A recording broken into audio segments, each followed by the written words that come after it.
What's going on, everybody? Welcome to Ryan Pineda Show, where we talk all things money, real estate, and entrepreneurship. And in today's video, I'm gonna be breaking down the biggest business mistakes I've made throughout my career and how you can avoid them and ensure the best possible chance for success. Stay tuned.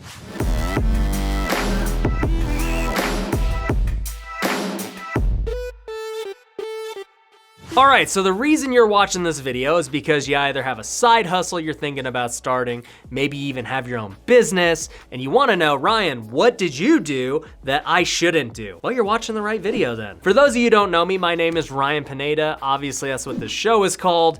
I own multiple businesses here in Las Vegas, predominantly real estate. We have flipped hundreds of homes. We've done a lot of retail transactions.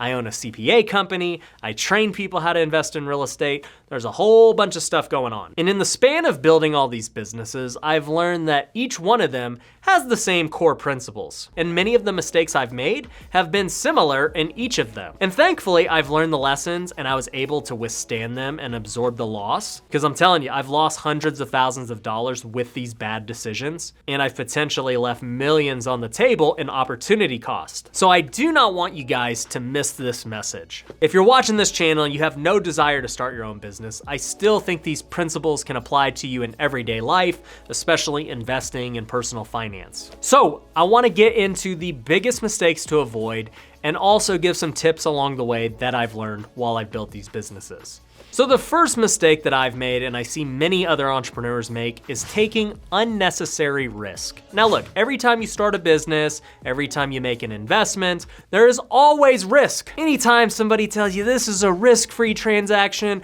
there is virtually no risk, you should never believe them. There's risk with everything. I tell this to anybody who's thinking about getting into real estate. You are taking a risk no matter how good the deal is. And we cannot avoid risk completely, but we can definitely avoid the unnecessary ones. And the beauty with today's world is there's a ton of ways to limit risk. For instance, in the real estate space, we typically flip entry-level housing, very cookie-cutter homes. The reason we do that is because they're very predictable in what they'll sell for. Entry-level homes typically sell quicker. The risk is much more limited than with a luxury home. And I'm not saying that you shouldn't flip luxury homes. You absolutely can to make a lot of money. But if you're a brand new investor, it's maybe an unnecessary risk to start out with a luxury home. You should maybe just start with an entry-level one. And maybe real estate's not applicable to you, but let me give you a real-world example of my friend who's starting a clothing company. As it stands, he's trying to start his clothing company, and right now he's making his first purchase order to order all the material in from China. So he's gonna get all the orders in from China, get them here to Las Vegas, where they'll be printed, and then he's gonna sell them online and then ship them all out from Las Vegas to wherever the destination is for who bought it. To me, that is a dumb way to do that business, especially if it's a new business that is not proven. There's much safer ways to get the same exact result. If it were me and I was starting a clothing company, which may or may not happen at some point, I would do it like this. I would figure out who is the merch company for all of these influencers, because these influencers are not making their orders from China and distributing it themselves from wherever they're at. They already are partnered with a company who has all of that in-house. They can get the shirts, they can print on them, they can sell them, they can ship them out. It's super simple for the influencer. All they have to do is just design the shirt and sell them and promote. It's way easier for me to do that than to be the whole company and manufacture. So not only does that have less risk because you don't have to make this big purchase order and then put in all this work trying to figure out the logistics of it, but on top of that, you can also just pre-order the shirts. So as of now, with a brand new company, you don't know what your demand for shirts will be.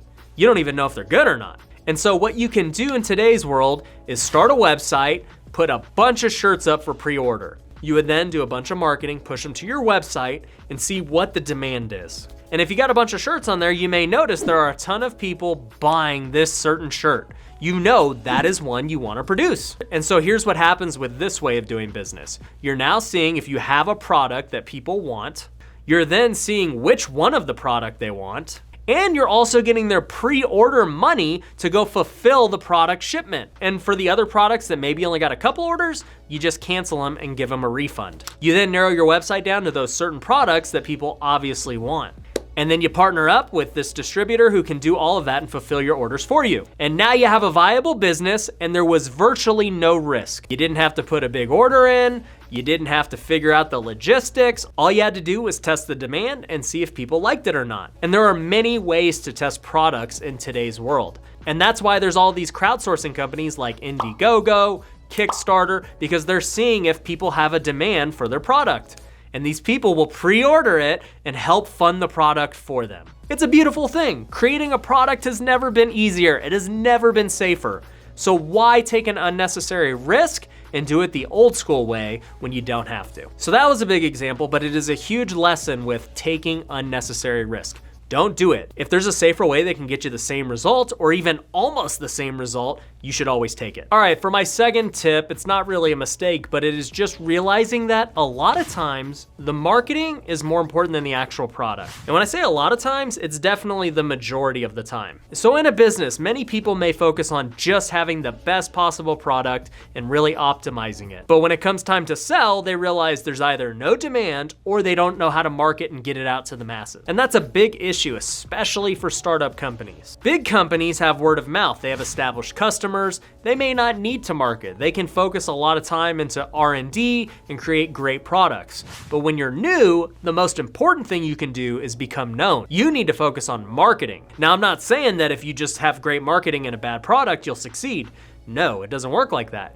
But initially, your marketing has to draw them in. And I'll give you a great example is with YouTube. I could create the best content, the best video ever, but if my thumbnail sucks and my title sucks and nobody ever clicks it because I do such a bad job on that, nobody will ever see this great content, AKA this great product. The thumbnail and the title are marketing, the content is the product. And so, for me, I spend as much time thinking about the title and the thumbnail as I do creating this video.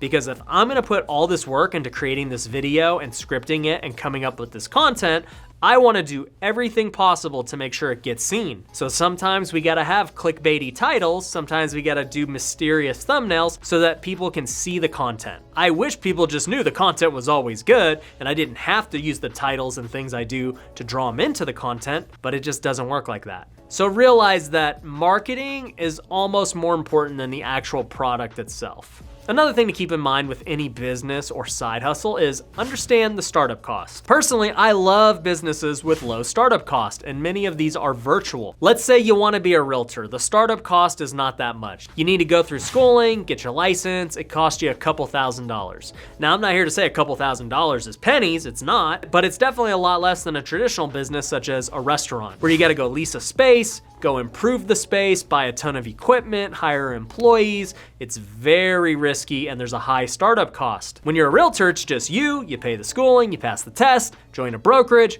you're in, and you have the potential to make 6 figures first year. There's not many businesses like that where you have the potential to do that, but you do as a realtor. One of my most popular videos was my couch flipping video. If you haven't seen it, go check it out in the description below. But the startup cost on that were this. I needed a truck for $1,500. I needed a couple $1,000s to buy couches, and I needed a couple $100 to go rent a storage unit. So all in all, I could run that business for a few $1,000s. And that business could produce thousands of dollars in profit every single month. So I would advise getting into businesses with low startup cost. In the t-shirt example from earlier, my friend is using a high startup cost method. He's buying all the materials, he's having to ship them to Las Vegas, he's having to go get them embroidered, and it's costing him more than he thought. He didn't understand his startup cost. But had he gone my way, it would have cost him almost nothing. It would have been just a website. He creates the website, has some products on there, then the pre-orders fund his order. Very low startup cost, very low risk.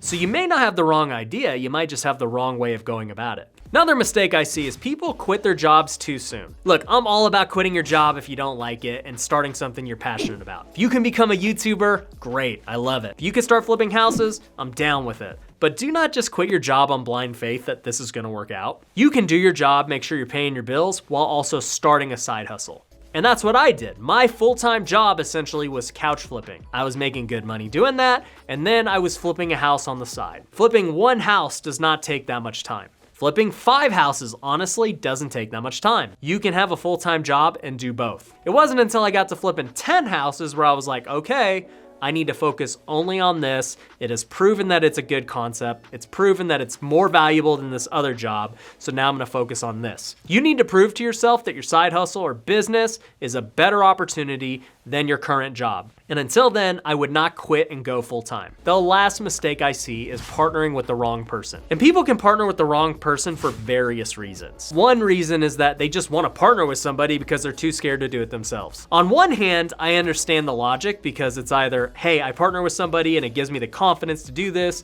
because we're in it together. I get that. But on the other hand, you can't just partner with anybody. It's got to be the right person.